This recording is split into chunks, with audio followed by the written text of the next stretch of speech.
The Teen Titans are a superhero team that are basically the Justice League for teenagers, who are mostly the sidekicks to the full-time Justice League members. In Injustice, the members of Teen Titans are Superboy, Beast Boy, Kid Flash, Wonder Girl, Starfire, and the Tim Drake Robin. Dick Grayson was also a member, but he has left and is now a previous member, and it's hinted in the first Injustice video game that Cyborg was also a member. My boss is being generous. I wouldn't be. Most of the Titans died in Metropolis 5 years ago. I had nothing to do with that. Doesn't matter. You're still on the wrong side of the law. Raven is usually a member of the Teen Titans in most of their versions, though it's not stated whether or not she is or was a member. But we'll assume that she was. So first of all we have Dick Grayson, who died at the Battle of Arkham. For the full details, see my video on how he died, a link to it is in this video's description. And as for Raven and Cyborg, they both ended up fighting on Superman's side in the regime. Cyborg ended up in prison, though escaped in the second game, and his fate in the series has yet to be revealed, though it is possible he's back in prison, but he most likely escaped, or was pardoned for what he did in the regime for helping to defeat Brainiac. Because without Cyborg, defeating Brainiac would have not been possible, as he created the device that disconnected Brainiac from his ship and army. Cyborg, where's that signal disruptor? Coming at you.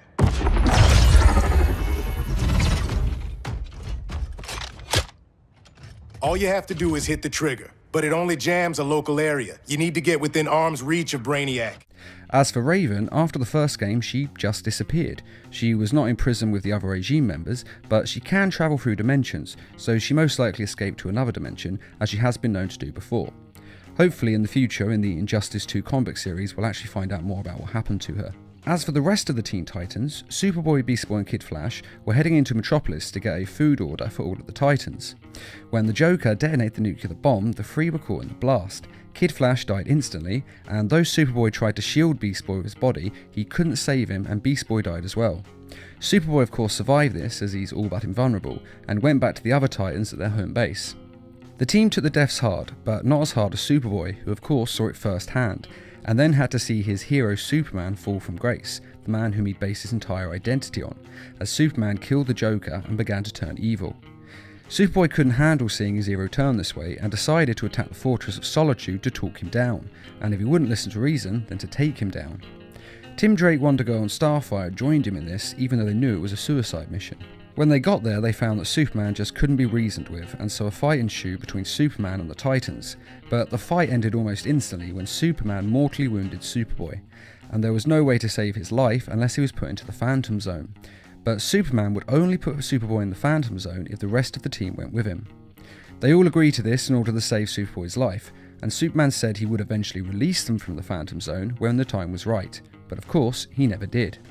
And so the team is still trapped in the Phantom Zone, which ironically at the end of Injustice 2 is where Superman is imprisoned. Either Batman doesn't know that the Titans are in the Phantom Zone, so he hasn't released them, or in the Injustice 2 comics they will be released, but were just not in the Injustice 2 video game. Well, they were actually in it briefly. If you play the Cyborg ladder, you get his ending. Brainiac thought he had me all figured out. Said my humanity made me weak. But fighting for humanity gave me the strength to body that punk-ass K'Looin. And before he dropped, I took a few things. His 12th level intellect and his ship's data core. I thought the internet was gigantic. But now, I've got the whole wide universe at my fingertips. First up, I put back every Earth city Brainiac stole, starting with my hometown, the Motor City. Then I keep going. Superman wants to secure one world, but I can reboot tens of thousands. Every last one in Brainiac's collection.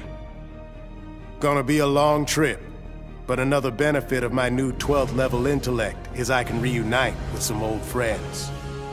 Titans together. Booyah.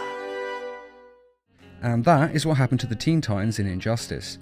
The great thing about the Injustice comic is that it goes into detail on the characters and backstory that the video game just can't fit in. And this story wasn't technically necessary as the Titans aren't in the video game as a group.